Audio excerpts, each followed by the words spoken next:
अब और कितना वायलेंस, पहले एनिमल की दरिंदगी और अब सालार का खूंखार वहशीपना। उधर बाप के कंधे पर बंदूक रखकर रणबीर कपूर फिल्म में लोगों को काट रहा था, इधर दोस्त के कंधे पर तलवार रखकर अपना प्रभास वापस बाहुबली बन गंजेड़ियों को उधेड़े जा रहा था। फिल्म मेकर्स में होड़ लगी है खून खराबा दिखाने में कौन किससे आगे जाएगा।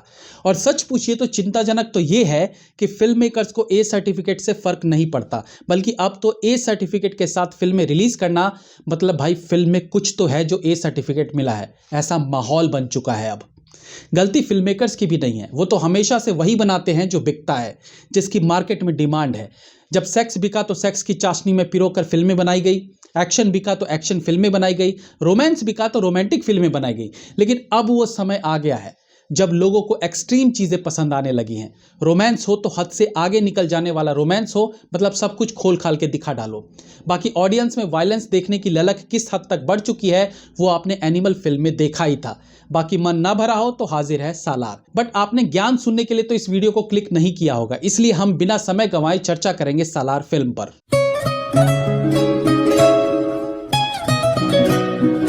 कई साल पुरानी फिल्म थी तहलका, जिसमें डायरेक्टर अनिल शर्मा ने डोंगरीला नाम का एक फिक्शनल देश बनाया था, जहां पर भारतीय सैनिक जाकर वहां के राजा डोंग का खात्मा करते हैं।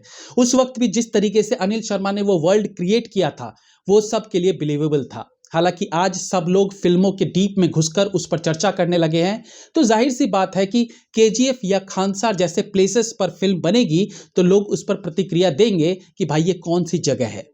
केजीएफ के बारे में इंटरनेट से पता चला था कि वाकई में ऐसी जगह थी, लेकिन प्रशांत नील ने सालार में जो खानसार नाम की जगह को क्रिएट किया है वो एक्चुअली में एक फिक्शनल जगह है। एंड दैट्स ओके, अनलेस कि उसे इतना भव्य मत दिखाओ, इतना अलग मत दिखाओ कि पचाने में परेशानी होने लगे।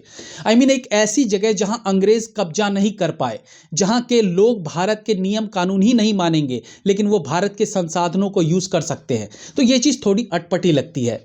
एक ऐसी फिक्शनल जगह बनाई गई जहां राजस्थानी टाइप के लोग भी हैं, जहां कुछ लोग हरियाणवी भी बोलते हैं, तो वहीं पंडित जैसे कुछ लोग भोजपुरी भी बोलते हैं। कोई बात नहीं, जब फेक ही दिखाना है तो ये सब भी चलेगा।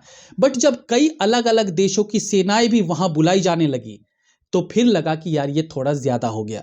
तो फिल्म की पृष्ठभूमि कैसी है, इस एंगल से अगर केजीएफ और सालार का आकलन करें तो नो डाउट केजीएफ की कहानी में पृष्ठभूमि ज्यादा इफेक्टिव थी, रिलायबल थी। हालांकि हमने बाहुबली में भी एक अलग फिक्शनल दुनिया देखी थी, लेकिन वो बिलीवेबल था। हाँ, अगर यही सालार की कहानी राजाओं के समय की दिखाई जाती तो एक अलग साम्राज्य के रूप में खानसार को दिखाया जाता तो वो भी ठीक था।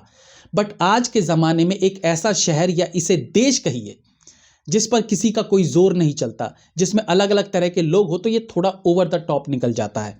एनीवेज, कहानी दो दोस्तों की है, ऑब्वियसली प्रभास और पृथ्वीराज की। बचपन के पक्के दोस्त लेकिन किन्हीं कारणों से अलग हो गए।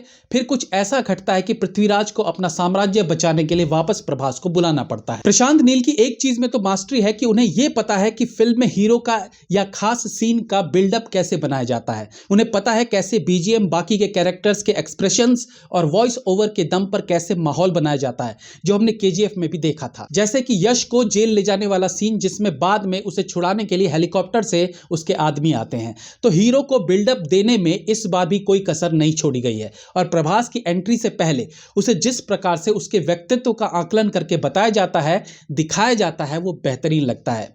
लिटरली फिल्म में कुछ ऐसे सीन्स हैं जहां एक्साइटमेंट लेवल एकदम यहां गले तक आ जाती है, जहां लगता है कि अब इससे ज्यादा क्या। एटलीस्ट 2 एक्शन सीन्स तो ऐसे जरूर फील होंगे।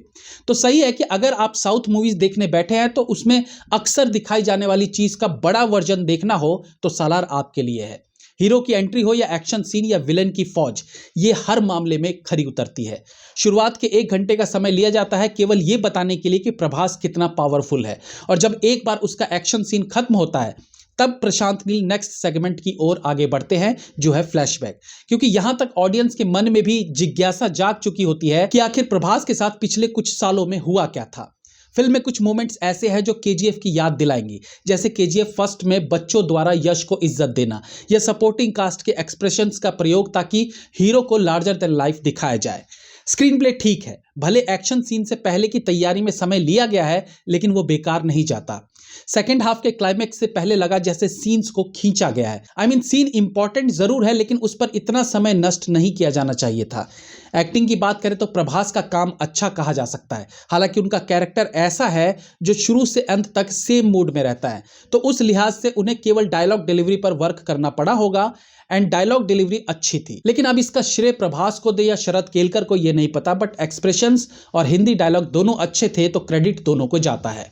फिल्म की lead actress Shruti Haasan, lead actress इसलिए कि शायद आगे चलकर वही प्रभास की गर्लफ्रेंड बने, बट इसके अलावा उन्हें लीड एक्ट्रेस कहने का मतलब नहीं बनता, क्योंकि फिल्म में उनका ये एक तरह का कैमियो ही है जिसमें वो ओके ओके लगी हैं। पृथ्वीराज का किरदार थोड़ा फिशी काइंड ऑफ था, और इसलिए उनके हाव भाव में हल्का सा चेंज ही उनकी मंशा को दिखाने का काम कर जाती है। जैसे कि वोटिंग वाला सीन जहां वो अनएक्सपेक्टेड काम कर जाते हैं।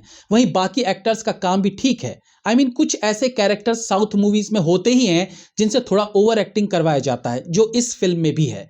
ऐसा नहीं है कि वो अच्छे एक्टर्स नहीं है, बट डायरेक्टर चाहते हैं कि वो ओवर एक्टिंग करें। फिल्म में 2-3 गूजबम्प्स मोमेंट्स हैं जो सच कहूं तो कई सालों बाद फिल्म में इस लेवल पर फील हुआ। नो डाउट इन सीन में आपको मजा आएगा। एक सीन में तो ऐसा लगा जैसे बाहुबली की वापसी हो गई है सालार में। एज आई सेड, शुरुआती 1 घंटा थोड़ा सा स्लो था, बट एक हाई नोट पर इंटरवल ब्लॉक होता है जो अगले पार्ट के लिए एक्साइट करती है। फिल्म में न केवल उच्च कोटि का एक्शन है, बल्कि लास्ट के लिए एक सस्पेंस भी है। एक्शन सीन इस फिल्म की यूएसपी है। बेहतरीन एक्शन सीन्स और वायलेंस थ्रिल भरने का काम करती है। बीजीएम अगेन फिल्म का सपोर्टिव पिलर है। ड्रामेटिक और थ्रिलर सीन्स में जिस तरह का बीजीएम डाला गया है, वो सीन एक्टर और माहौल को एक्स्ट्रा पावरफुल बनाता है। सिनेमेटोग्राफी अच्छी है। जब किसी चीज को आम से बहुत बड़ा दिखाना हो तो उसमें सिनेमेटोग्राफी, कैमरा एंगल्स का बड़ा योगदान होता है। डायरेक्शन की बात करें तो मैं यही कहूंगा कि हर डायरेक्टर का अपना एक फिल्म मेकिंग स्टाइल होता है, और उसकी फिल्मों में वो स्टाइल दिखता भी है। तो प्रशांत नील ने केजीएफ वाला दमदार डायरेक्शन कायम रखा है, बट कई बार आपको सीन्स रिपीटेड लगेगा, जैसे आप केजीएफ में देख चुके हो। एक्शन सीक्वेंसेस आदि के पॉइंट ऑफ व्यू से देखें तो ये फिल्म केजीएफ से बेटर है, बट अगर एक पूरी कहानी, एक पूरी फिल्म के हर डिपार्टमेंट के साथ दोनों फिल्मों को कंपेयर करें तो केजीएफ इससे आगे है। मेरी तरफ से फिल्म को 3 stars. Have a nice day.